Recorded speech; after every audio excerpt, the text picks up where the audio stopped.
అప్పుడు సమూయేలు ఒక రాయి తీసి మిస్పాకును షేనుకును మధ్య దాన్ని నిలిపి, ఇంతవరకు యెహోవా మనకు సహాయము చేసినని చెప్పి దానికి ఎబెనెజరు అని పేరు పెట్టాను. ప్రార్థన చేద్దాం. ప్రియమైన తండ్రి, చదవబడిన లేఖనం కొరకు వందనాలు.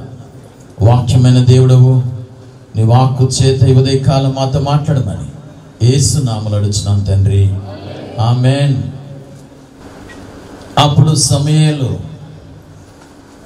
ఒక రాయి తీసి మిస్పాకును షేనుకును మధ్య దాన్ని నిలిపి, ఇంతవరకు యెహోవా మనకు సహాయము చేసెను. స్తోత్రం చెప్పండి. ఇప్పుడు బట్టి బిగ్గరగా, ఇంతవరకు మనకు సహాయము చేసెను.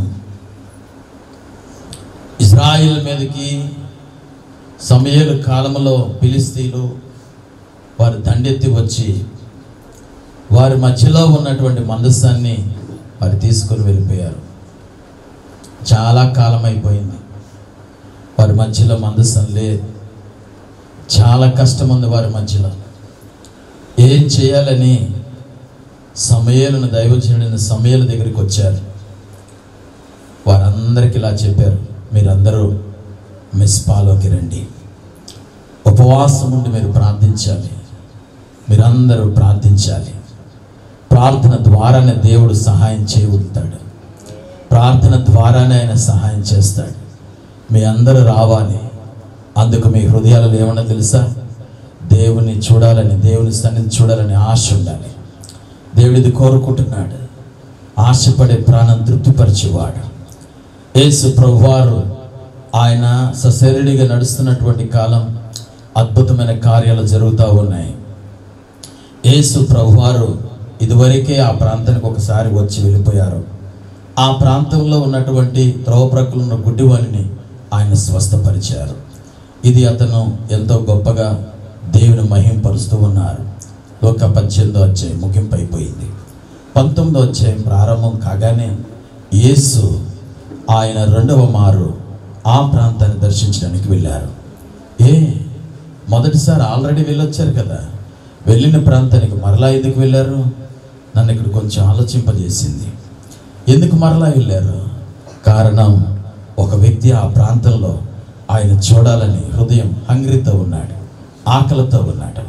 ఏంటి అతని ఆకలి? ఈరోజు ఏం తిందామని ఆకలి కాదు, ఈరోజు ఎలా ఉందామని ఆకలి కాదు. యేసును చూడాలి. Who is Jesus? యేసు ఎలా ఉంటాడో చూడాలి, యేసు ఎలా ఉంటాడో చూడాలి. ఒక మనిషి మాట్లాడుకుంటూ అతని మనసులో ఆలోచనలని ఎరిగిన నా దేవుడు అతడు ఎక్కడ ఉంటాడో ఆ మార్గంలోకైనా చేశాడు. దేవుడు సహాయం చేయటకు నువ్వు వెళుతున్న మార్గంలో నీ కొరకు నిలబడేవాడు. నీ కొరకు వెళుతున్న మార్గంలో ఆయన నిలబడే దేవుడు.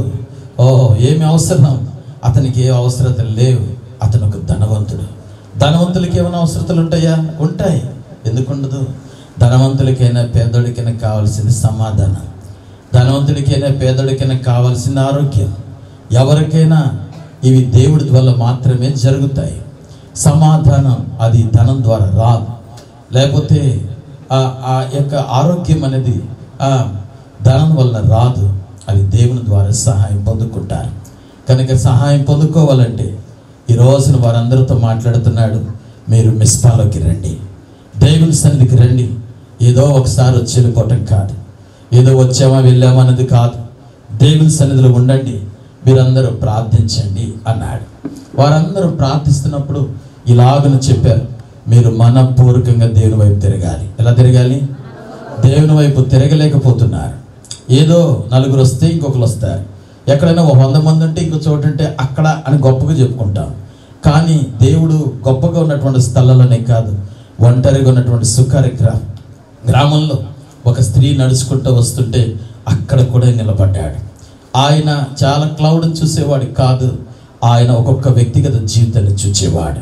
జాగ్రత్తగా మాటలు వినాలి. వారందరూ కూడాను వెంటనే దేవుని సన్నిధిలో మిస్పాలోకి వచ్చారు. మిస్పా అనగా అది కావలి, గోపురం అని అర్థం. Watch tower. దేవుడు అక్కడ చూచేవాడు, ఆయన అక్కడ చూస్తాడు. హన్నా ఎన్నుకుంది ఎక్కడ? దేవుని సన్నిధి.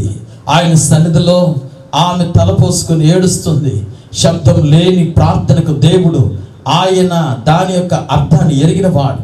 చాలా మంది మాట్లాడతారు, గట్టిగా ప్రార్థన చేయగలుగుతారు, అది అర్థమవుతుంది.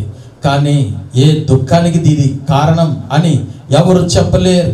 ఈ దుఃఖానికి కారణం ఇదే అని ఎవరు చెప్పలేరు. దుఃఖానికి జవాబు ఏం కావసరమో ఎవరు ఇవ్వలేరు. కానీ శబ్దం లేని ఆ దుఃఖానికి నా దేవుడు సహాయం చేయడం ప్రారంభించాడు.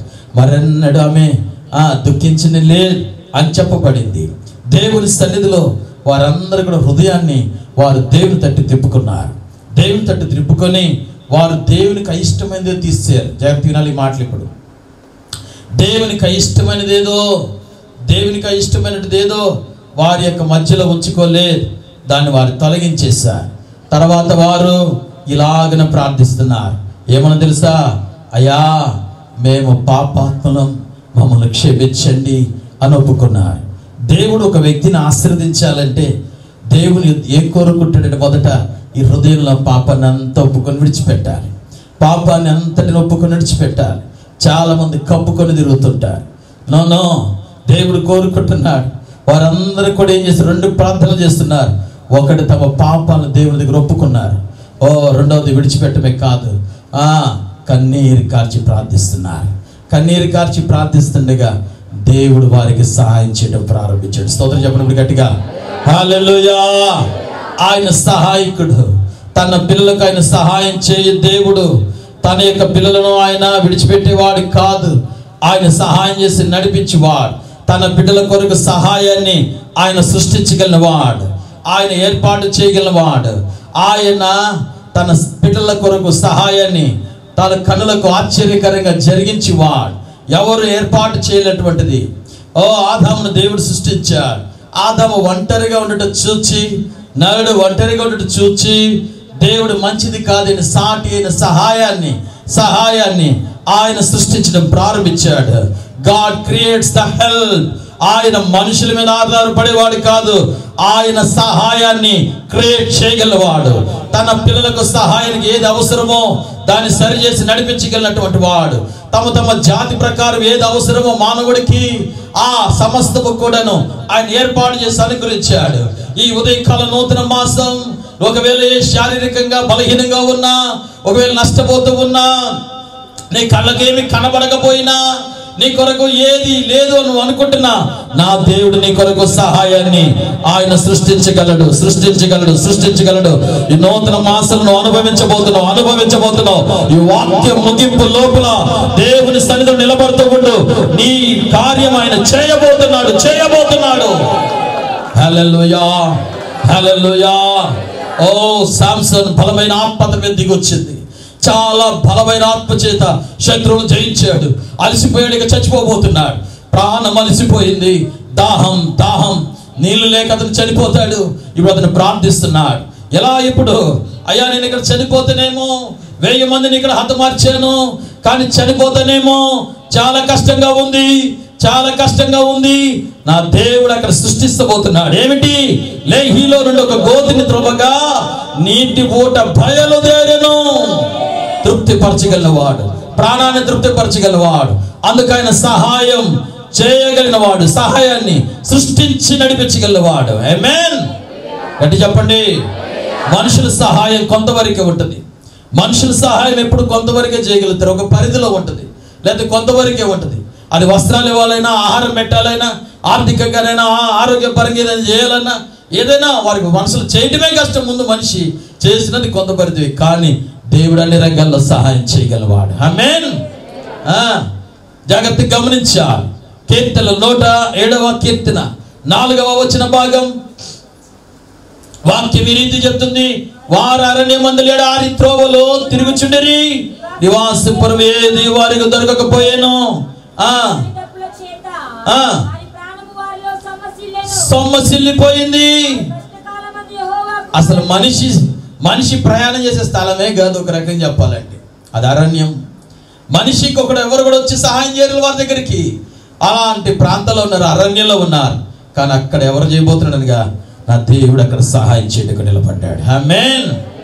ఈ చుట్టూ ఉన్నటువంటి ద్వారాలు మూయబడిపోయిన, పరిస్థితులు ఆటంకంగా మారిన, ఒక్కసారి విశ్వసించి చూడు, ఆయన నా దేవుడు నాకు సహాయం చేయవాడు. ఆమేన్. గట్టిగా ఈ మాటలు విందాం. ఈ మొదటి సమూయేలు గ్రంథం 7వ అధ్యాయం కొన్ని మాటలు మీకు గమనించండి. 12వ వచనం నుండి. ఏమిటి అనగా, ప్రార్థన వారందరూ చేస్తున్నారు.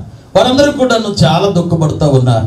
మా పాపాలను క్షమించని ఒప్పుకుంటుండగా దేవుడు చేస్తున్న కార్యం మొదటిది, అక్కడ ఒక మాట చెప్పబడింది. ఫిలిష్తీయులు అణచబడిరి. ఏం చేయబడ్డారు? ఫిలిష్తీయులు అణచబడ్డం ప్రారంభించబడ్డాయి. వారి మీద ఏ పెత్తనం చేస్తుందో, ఇంతవరకు నీ మీద ఏ పెత్తనం అధికారం చెలాయించిందో అవన్నీ అణగద్రొక్కబడ్డాయి. హల్లెలూయా. రెండవ విషయం 14వ వచనంలో గమనించండి. ఫిలిష్తీయులు ఇశ్రాయేలు యుద్ధం నుండి పట్టుకొనిన పట్టణాలన్నిటినీ ఇశ్రాయేలు తిరిగి మరలా స్వాధీనపరుచుకున్నారు. ఏది పోయిందో, ఏది పోగొట్టుకున్నారో, ఏది నష్టపోయావో తిరిగి మరలా వారు పొందుకోవడం ప్రారంభించబడ్డాయి. ఏది నష్టగించబడ్డాయో, ఏది దొరకలేదో, ఏది పూర్వంగా పోయినాయో అవన్నీ తిరిగి మరలా వారు స్వాధీనపరుచుకుంటూ ఉన్నారు. 14వ వచనంలో మాట, ఇంకో మాట ఉంది. ఇశ్రాయేలీలు అమోరీలకు మధ్య దేవుడు సమాధానాన్ని కలుగజేశాడు. దేవుడు సమాధానాన్ని కలిగించాడు. ఆయన సహాయం చేయవాడు. చెప్పండి, ఏం చేయవాడు? ఆయన సహాయం చేయవాడు. భూమి ఆకాశం సృష్టించిన సృష్టికర్త. నాకు సహాయం ఎక్కడి నుంచి వస్తుంది? దావీదు అంటాడు, యెహోవా వల్లనే నాకు సహాయం దొరుకును. ఆయన వల్లనే తన పిల్లలకు సహాయం దొరుకుతుంది. కార్యాల గ్రంథం 26వ అధ్యాయం 22వ వచన భాగాలు గమనించండి. అపోస్తలుడైన పౌలు ఇలా అంటున్నారు, దేవుని వలన సహాయం పొంది నేటి వరకు నేను నిలిచున్నాను. నేటి వరకు నా దేవుడు నన్ను సజీవుని నిలబెట్టాడు. అంటే అది ఆయన అందించిన సహాయం. ఆమె చెప్పండి. ఇప్పుడు ఇంతకాలం ఆరోగ్యంగా ఉన్నాం, ఇంతకాలం ఈ భూమి మీద మనం జీవించున్నాం. ఇంతకాలం ఆయన ఏం చేసినట్టు ఇప్పుడు చెప్పాలి. ఇంతకాలం మన దేవుడు మనకు సహాయం చేసెను. దేవుని ఆయుష్ని మనం పొందుటకు నేటి వరకు మనం నిలిచి ఉన్నామా లేదా? నిలిచి ఉన్నాం. దేవుడు చేసిన సహాయం. ఆమేన్. ఇంతవరకు యెహోవా సహాయపడిన్, ఇంతవరకు ప్రభువే నడిపించెను, ఇంతవరకు యెహోవా సహాయపడిన్. చెప్పలు కొడదామా?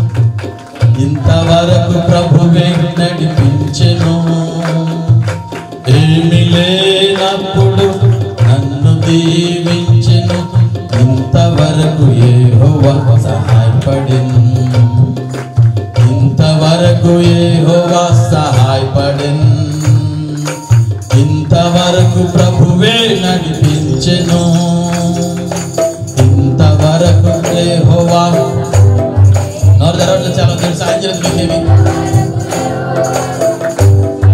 మరోసారి పడదామా? ఇంతవరకు యెహోవా సహాయపడెను, ఇంతవరకు ప్రభువే నడిపించెను, ఏమి లేనప్పుడు నన్ను దీవించెను, ఇంతవరకు యెహోవా సహాయపడెను. కన్నీరు దుఃఖము బాధయు నిరాశయు పూర్ణముగా పోవు దినము వచ్చును, కన్నీరు దుఃఖము బాధయు నిరాశయు పూర్ణముగా పోవు రోజు వచ్చును, అందరూ చేయి విడచిన దాని వెళ్ళలేదుగా, అందరూ చేయి విడచిన దాని వెళ్ళలేదుగా, ఇంతవరకు యెహోవా సహాయపడెను, ఇంతవరకు యెహోవా సహాయపడెను. చదవండి దగ్గరగా. ఇంతవరకు ప్రభువే, ఇంతవరకు ఇంతవరకు ప్రభువే, ఏమి లేనప్పుడు ఇంతవరకు యెహోవా సహాయం. దేవుడే తన పిల్లలకు సహాయం చేయవాడు. పాలు చెప్తున్నాడు, ఇంతవరకు నేటి వరకు నేను నిలిచి ఉన్నానంటే ఆయన సహాయం చేసి ఉన్నాడు. నిజముగా మనకు ప్రార్థన చేయడమే రాదు, నిజముగా మనకు ప్రార్థన చేయడమే రాదు. అసలు మనం ఏదో అనుకుంటున్నాం, మనకి రాదని తెలిసి పౌలు చెప్తున్నారు 8వ అధ్యాయం రోమిలికి రాసిన పత్రిక 26వ వచనం, మనం యుక్తంగా ప్రార్థన చేయుట మనకు తెలియదు, కానీ ఆత్మయు మనకు సహాయం చేస్తున్నాడు. ఉచ్చరింపసకి కాని మూలికల చేత ఆత్మ మన కొరకు ప్రార్థించడం ప్రారంభిస్తుంది. ఆమేన్. ఆయన సహాయం వరకు మనమందరం జీవించాం. ఆయన సహాయం వల్ల మనం పోషించబడుతున్నాం. ఆయన సహాయం వల్ల మన ప్రాకారాలు దాటబోతున్నాం. ఆయన సహాయం వల్ల మన సరిహద్దులు దాటబోతున్నాం. ఆయన సహాయం వల్ల కుటుంబాలు మనం పోషించుకోబోతున్నాం. ఆయన సహాయం చేత కుటుంబాల కార్యాలు జరిగించబోతున్నాం. హల్లెలూయా, హల్లెలూయా. కొద్ది నిమిషాలు చెప్తాను. మరొక వారం రేపు దినం మనం ధ్యానం చేద్దాం. దేవుడు ఎవరికి సహాయం చేస్తాడు? ఇప్పుడు కావాలి. మీ మనసులో ఒక ప్రశ్న వేయండి. దేవుడు ఎవరికి సహాయము చేస్తాడు? కీర్తనల 146వ కీర్తన 5వ వచన భాగం. ఎవరికి యాకోబు దేవుడు సహాయకుడుగునో, ఎవరు తన దేవుడిని యెహోవా మీద ఆశ పెట్టుకొనునో అట్టివాడు ధన్యుడు. 28వ కీర్తనలో ఒకసారి తెరవండి. 7వ వచనంలో ఒక మంచి మాట ఉంటుంది.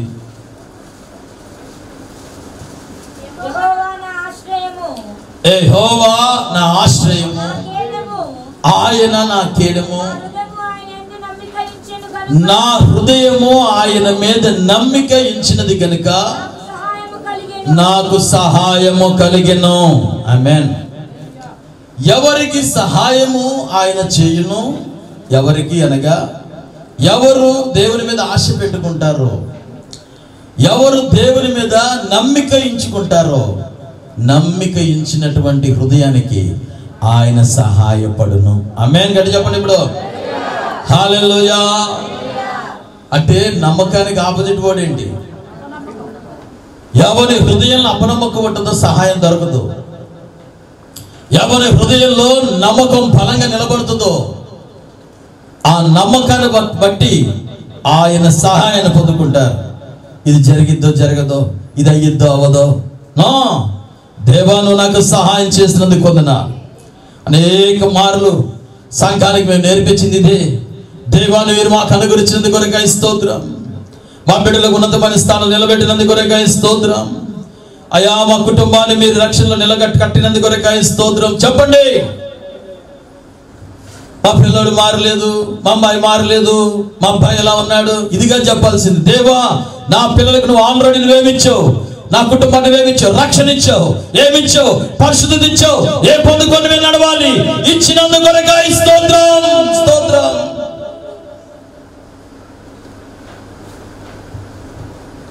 దేవుని యొక్క పిల్లల హృదయాల్లో అపనమ్మకం చోటు చేసుకోకూడదు. జరిగిద్దో లేదో, అయిద్దో అవదో, ఇప్పుడు ఏం చేస్తామో లేదో. ఏమండి, యేసు ప్రభువారి దగ్గరికి నిలిచినటువంటి యేసు ప్రభువారి గురించి అనేక మాటలు చాలా గంభీరంగా చెప్పినటువంటి వ్యక్తి యోహాను గారు ఇప్పుడు చెరసాలలో ఉన్నారు. బాప్తిస్మం ఇచ్చేటువంటి యోహాను చెరసాలలో ఉన్నప్పుడు యేసు ప్రభువారు ఆయన దగ్గర శిష్యులందరూ చెరసాలను యోహాను చూడడానికి బయలుదేరిపోయారు.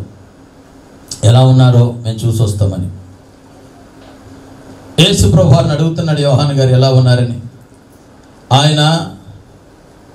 ఆయన చాలా గొప్ప కార్యాలు చేస్తున్నారు. చూపు లేని వారికి చూపు అందించబడుతుంది, నడకలేని వారికి నడక అందించబడుతుంది, అద్భుతమైన కార్యాలు జరుగుతున్నాయి అని శిష్యులు యేసు ప్రభువారి గురించి యోహాను చెప్పారు. యోహాను ఏమన్నా తెలుసా? రాబోవాడు నువ్వేనా, రాబోవాడు నువ్వేనా అని అడగండి. ఒకసారి పోయి వెళ్తారు కదా, అడగండి ఆ మాట. యోహాను గారి దగ్గర నుంచి వచ్చినటువంటి శిష్యులు యేసు ప్రభువారి దగ్గర నిలబడినప్పుడు యేసు ప్రభువారి శిష్యులతో ఇలా అంటున్నారు, ఇదిగో గాలికి కదులుచున్న రెల్లుని మీరు వెళ్ళింది. గాలికి కదలాడుతున్నటువంటి మత్తయి సువార్త 11వ అధ్యాయంలో ఉంటుంది.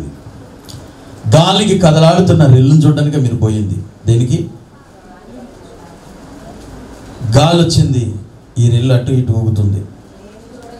కాసేపు నిలబడాలనుకుంటుంది, కాసేపు అంటుంది. కాసేపు అట్లా ఉండాలనుకుంటుంది, కాసేపు ఏమో బలహీనమైపోతుంది. గాలి వస్తేనే తట్టుకోలేని, చిన్న చిన్న సమస్యలకి తట్టుకోలేనిది రెల్లిక మీరు చూడడానికి పోయింది.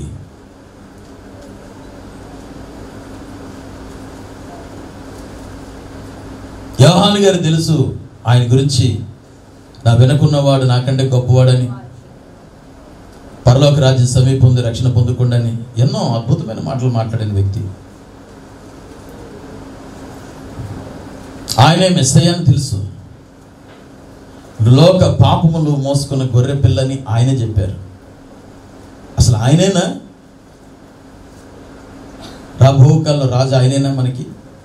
అడగండి పోయి. అంటే ఇప్పుడు ఏం లేదు, గట్టి చెప్పండి. అషూరు రాజు ఒక రోజు హిజ్కియా అనే రాజుది ఇలా అంటున్నాడు, ఏమనంటే, నువ్వు ఎవరు నమ్ముకున్నావో నమ్ముకో, నిన్నేం చేస్తాను తెలుసా, పిప్పి చేసి పడేస్తాను నేను.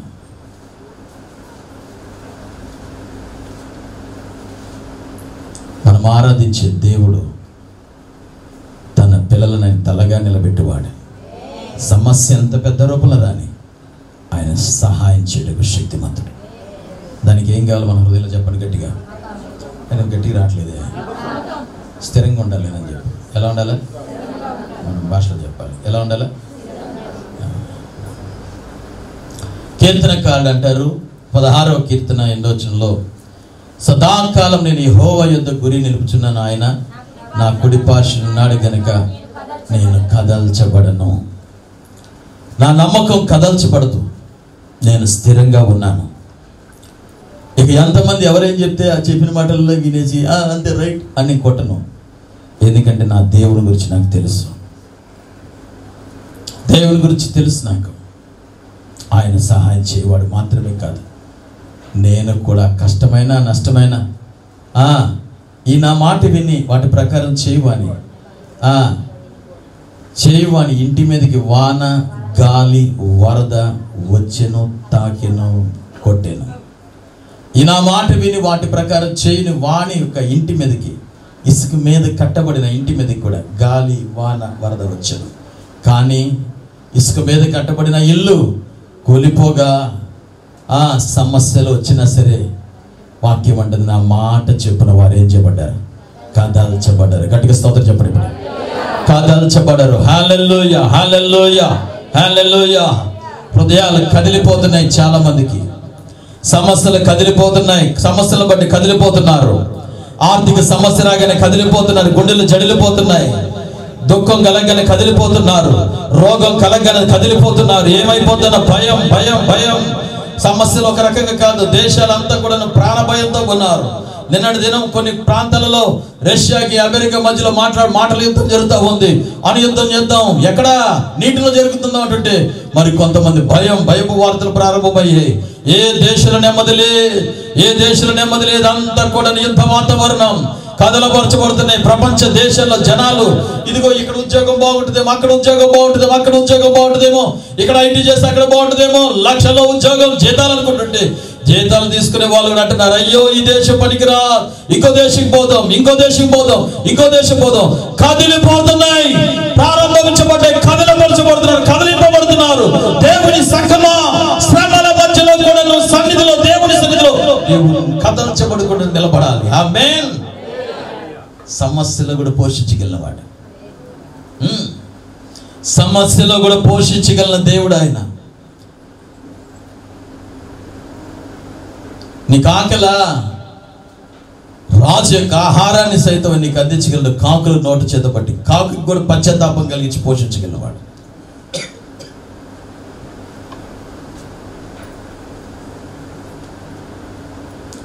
దేవుని పిల్లలు ఇలాగనే చెప్పాలి, నా దేవుని యందు నిన్ను నమ్మిక ఉంచి ఉన్నాను కనుక నేను కదల్చబడను. ఆమేన్. 125వ కీర్తన 1వ వచనంలో, యెహోవా యందు నమ్మిక ఉంచువారు కదలక నిత్యము నిలుచు సియోను కొండవలే ఉండాలి. యేసు ప్రభువారు పేతురుతో మాట్లాడుతున్నారు. పేతురు సీమోను సీమోను, సాతాను నిన్ను గాలిస్తున్నాడు. అయ్యా మా సాతాను నిన్ను గాలిస్తున్నాడు ఎక్కడైనా పట్టుకోవాలని. నీ నమ్మిక చెదిరిపోకూడదని, నీ నమ్మిక కదిలిపోకూడదని నేను నీ కొరకు ప్రార్థన చేస్తున్నానయ్యా. 22వ కీర్తన 20, 32, 31. నీ నమ్మిక కదిలిపోకూడదని నేను వేడుకుంటున్నాను. మూర్ఛ వ్యాధితో బాధపడుతున్న ఒక వ్యక్తి వచ్చాడు. తన కుమారుడు, తండ్రి తన కుమారుని తీసుకుని వచ్చి యేసు ప్రభు వారి దగ్గరికి, అయ్యా నేను మీ శిష్యుల దగ్గర తీసుకుని పోయాను, కానీ అది కార్యం జరగలేదు, చాలా కష్టంగా ఉంది. యేసు ప్రభు వారి దగ్గర అడుగుతున్నాడు, మీ దగ్గర తెచ్చానయ్యా, మీరు నా సహాయం చేయాలయ్యా, నా బిడ్డను స్వస్థపరచండి అయ్యా, నా బిడ్డను బాగు చేయాలయ్యా. ప్రభు ఒక మాట అడిగాడు, నువ్వు నమ్మకించున్నావా? నూతన మాసం ఈ ప్రశ్న మీరు అందరూ వేసుకోండి. నీవు నమ్మకించున్నావా? అతడు సందేహించుకుంటే ఏమన్నాడు తెలుసా? నమ్మించున్నానయ్యా, నమ్ముచున్నాను నేను. ఆయన సహాయం చేయగలవాడు. నమ్మికలు ఏముండదంటే సందేహం ఉండదు. గట్టి చెప్పండి, ఏముండదు? సందేహమే ఉండదు. నమ్మికలో సందేహం ఉండదు. అలా అయిపోద్ది, ఇలా అయిపోద్ది, అలా అయిపోద్ది, సందేహాలే వద్దు. నమ్మికించేవా నా దేవుడి శక్తి కార్యాన్ని, కంటికి కనబడని కార్యాలను చేయగలడు. ఆమేన్. గట్టి చెప్పండి. తోమ నమ్మకంలో సందేహం ఉంది. నా కళ్ళతో చూస్తే, చేతులు పెట్టుకుని ఏలు పెట్టి చూస్తే నేను నమ్మను. మీరు ఏదో చెప్తున్నారులే. యేసు ప్రభు వారు అంటున్నారు, ఇదిగా చూడు చూడు చూడు. నమ్మికలో లోపం ఉంది. మన నమ్మికలో లోపం ఉంది. నేను నమ్ముచున్నానయ్యా. శతాధిపతికి అర్థమైపోయింది, నేను కూడా వెళ్ళమంటే 10 మంది వెళ్తారు, వస్తారు. నేను ఒక అధికారిని, కానీ నా మాట కాదు, నేను నిన్ను నమ్ముతున్నాను. నా ఇంట నీ దాసుడు, నీ వలన మేలు పొందుకు యోగ్యుడు. ఒక్క మాట జరిగాయ్యా. ఇంత గొప్ప విశ్వాసం నేను చూడలేదే. దేవుడు సహాయం చేయగలవాడు. ఆమేన్. గట్టి చెప్పండి, హల్లెలూయా. కదా, మన నమ్మిక కదిలిపోకూడదు. ముందు మనకి ఏదైనా చిన్న జబ్బు వచ్చిందనుకో, చుట్టూ పిహెచ్లు చాలా ఉన్నాయి. ఏమంటే ఎంబీబీఎస్ డాక్టర్లు, ఎంబీ డాక్టర్లు బోర్డు అంత పొందున్నారు. మన నమ్మిక ఎవరి దగ్గర ఉంటుంది చెప్పాలి? RMP doctor. అది టిటానిస్ తీసుకొచ్చాడు, చెమట ఇచ్చినా కూడా అది మింగి తగ్గిపోయిందని వెళ్ళిపోతావు. ఆయన చేయి మంచిదండి, చేయి మంచిది, చేతులు అందరికీ మంచివి.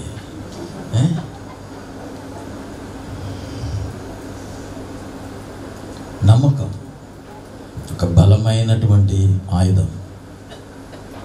ఏ హృదయం నమ్మిక కలిగి ఉంటుందో ఆ హృదయానికి ఆయన సహాయం చేయడానికి శక్తిమంతుడు. ఆమేన్. గట్టి చెప్పండి. యేసు ప్రభు వారి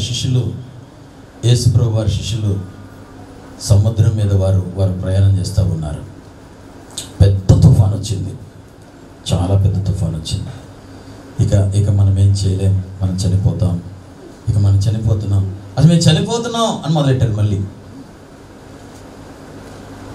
ఆ క్షణంలో యేసు ప్రభు వారు సముద్రంపై ఎగసిపడుతున్న అలలు, ఆయన అలలను ఆయన తొక్కుకుంటూ నడుచుకుంటూ దాని మీద నడవడం ప్రారంభించారు. యేసుని చూచి వాళ్ళు ఏమన్నా తెలుసా? దెయ్యం దెయ్యం దెయ్యం దెయ్యం దెయ్యం బాబోయ్ దెయ్యం దెయ్యం అంటూ మొదలుపెట్టారు. మరి యేసు ప్రభువునే దెయ్యం అంటే నిన్నేమంటారు? యేసు ప్రభువునే దెయ్యం అన్నప్పుడు నన్నేమంటారు? మనం అంతకంటే పెద్ద దెయ్యాలు అంటారు. యేసు ప్రభు మంచి పేరు లేదండి సరిగ్గా. నేను వాక్యమే చెప్తున్నాను. బయల్జెబూల్ అన్నారు ఆయన. ఏమన్నారు? దెయ్యాలకి అధిపతి అని అర్థం. దెయ్యమే కాదు, దెయ్యానికి అధిపతి. ఓరే, అది మళ్ళీ అంటే ఎట్టుంటుంది?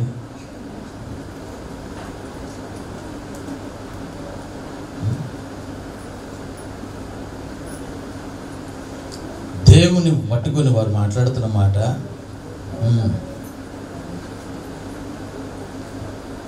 ఘనపరిస్తేనే గొప్పగా అనుకోవద్దు. మనల్ని ఎవరేమన్నా సరే నిలబడి చూస్తూ ఉండండి. ఆయన నీ మీద ఎగసి పడుతున్న అలలను ఆయన అణిచివేయగలవాడు. ఏ సమస్య నీ మీద ఎగసి పడుతుందో ఆయన దాన్ని తొక్కుకుంటూ నడుస్తాడు. నీ దగ్గర శబ్దం లేకుండా ఒక నెమ్మది చేతిని నడిపించగలవాడు.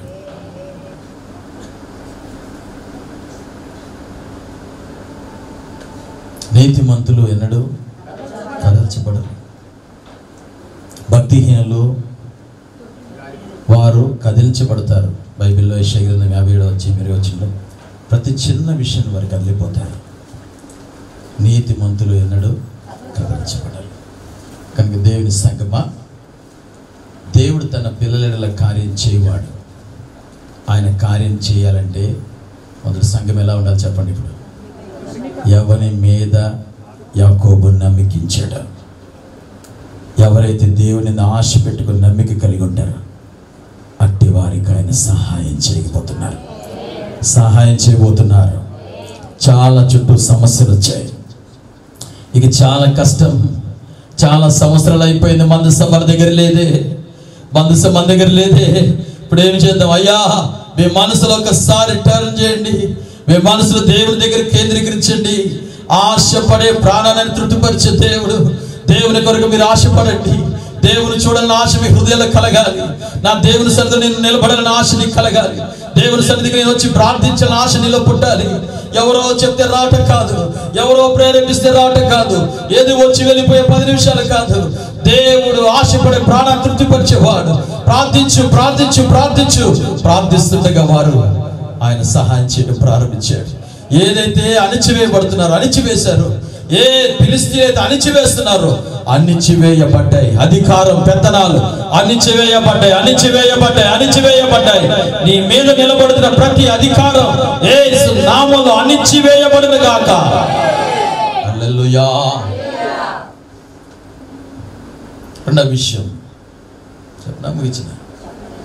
చెప్తామా? రైట్. 2వ దినవృత్తాంతాల గ్రంథం 20వ అధ్యాయం 3-4 గమనించండి.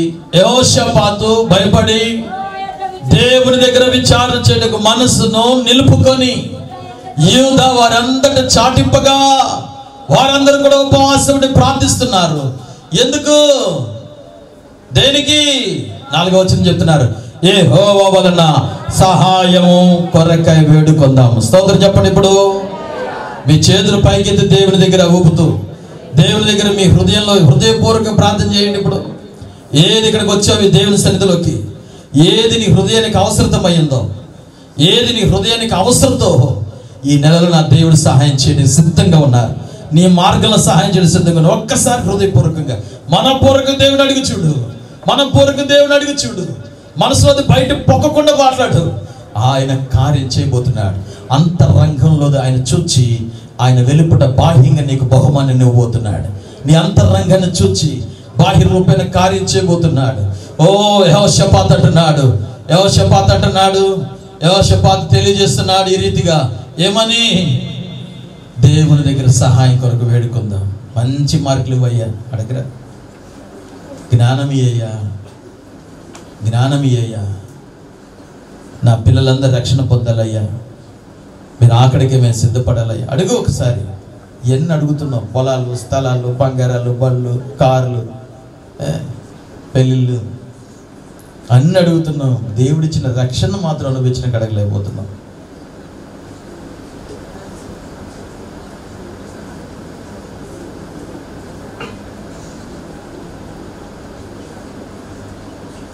దేవుని స్తోత్రం. ఆమేన్. హల్లెలూయా.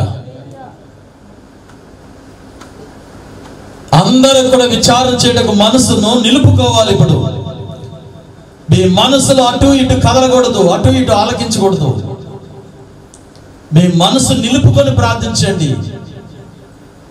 ఆయన ఏం చేయబోతున్నారండి? దేనికి అడగాలనగా సహాయం కొరకు వేడుకుందాం. అయ్యా, నీవే మా దిక్కు అని ప్రార్థన ప్రారంభించారు. వాళ్ళు అన్ని దిక్కులు అయిపోయాయి.